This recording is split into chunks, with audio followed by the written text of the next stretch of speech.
Maaliifuu hamma deebinee jirra. Sababiin ittiin babbade tokko tokko isiniif ibsuu yaala. An Oromtichi keessan kormi keessan Oro vlog jechaadha isinii deebi'eera. Misraan biyya alaa deemteetti. Paaspoortii si akka haaraatti baafattee gara biyya alaa. By the way ani fuudhuudhaafani.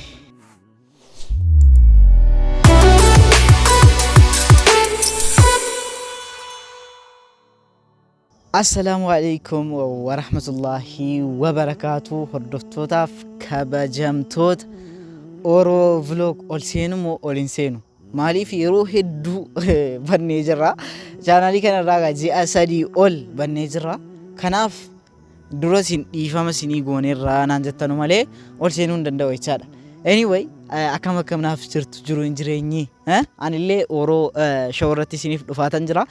Oro vlogii kanarratti immoo xiqqoo isin jalaa bareetan jira. Maaliifuu gaa ji'a 3-4 booddee badnee hedduu tokko badnee guyyaa har'aa isinii deebi'eetan jira. Guyyaa har'aa yeroon isinii deebi'u nayyee la'aara isinii galee akkamitti isinitti deebi'aa?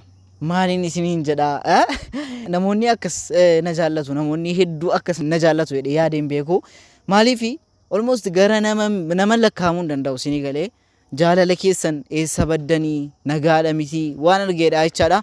Bilbilaan ta'u, telegiraamiidhaan ta'u, keessoodhaan ta'u namoonni hedduun nu dubbisaa turtan jechaadha.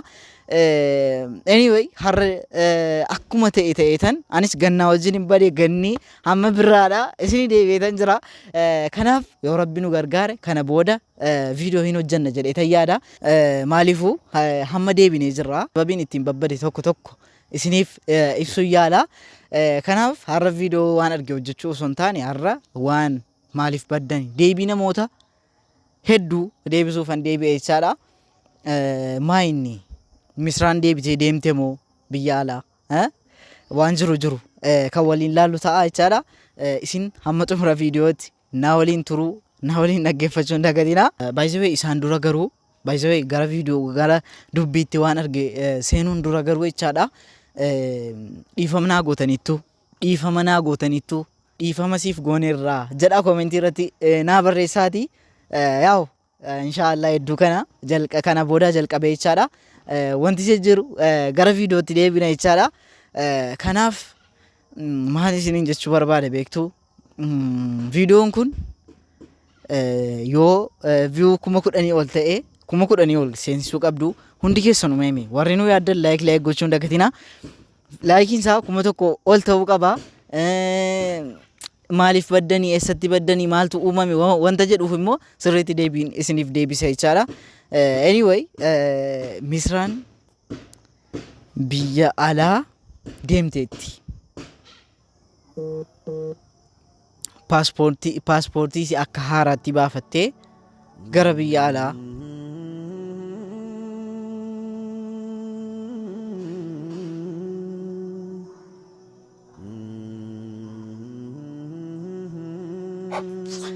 Maaliifuu isatti deebina. Garuu hamma maal isinitti himuu barbaade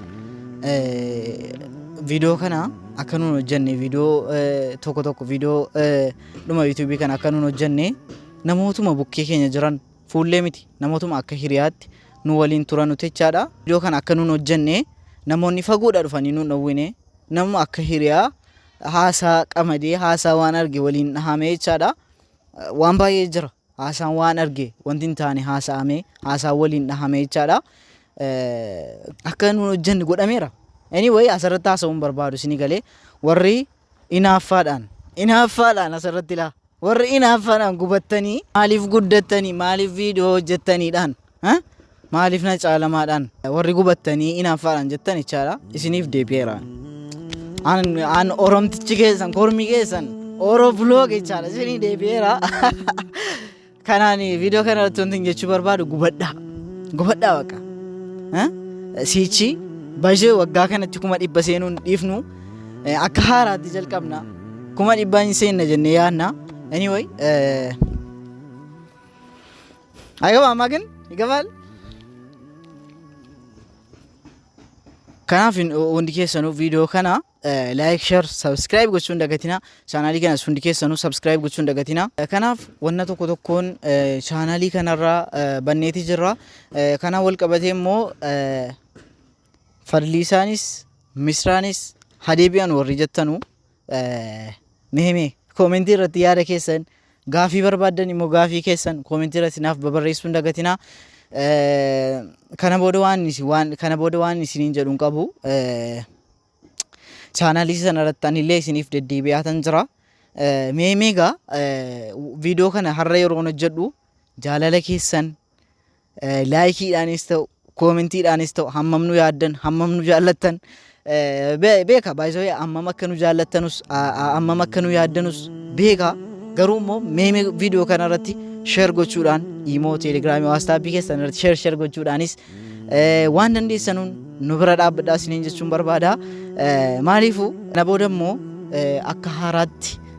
immoo akka haaraatti viidiyoo bareedaadhaan jechaadha baay'ee ani asirratti fuudhuudhaafani maal fuutaa akkanaan hin jenne dhakaa waan argeen lafarraa ol fuudhuudhaafani isinii galee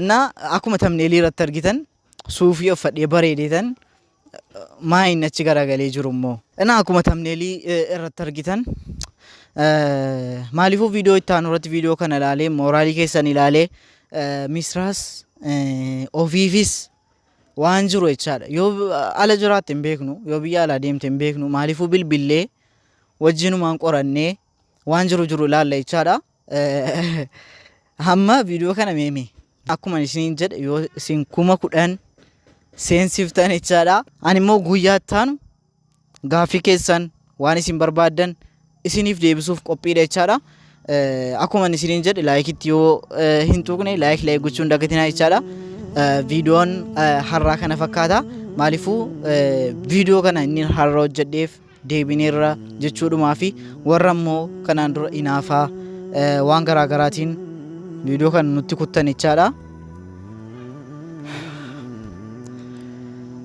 maal jedheen isinitti magaa maaliifuu rabbi isin haqaje haa ta'u baay'ee akkuma viidiyoo namoonni hedduun jaallatanii ittiin buhaaraa turan biyya hedduurraa jechaadha akkuma sana namoonni jibbaaranus namoonni waan baay'ee irratti dubbataaranis waan hin taanetti negatiivatti nu yaada jiranus hedduutu jiru isinii galee dabarfadhaa gadi bu'attuma namoonni negatiivatti fudhatanii waan hin taanetti yaadanii haasaa garaagaraa walitti da'anii jechaadha waan hin taane godhanii akka viidiyoon nu hojjennu kun hafuudhaaf sababii ta'an hedduutu jiru kanaaf akkuma namoonni jaallattan jirtan akkuma sana namoonni jibbanus hedduutu waan jiraniif viidiyoo kana irratti hundi keessanuu jaalala keessan nutti fiqirii Oromoo nutti agarsiisuun dagatinaa isiniin jechuu barbaada haga viidiyoo kabiraatiin walitti deebinutti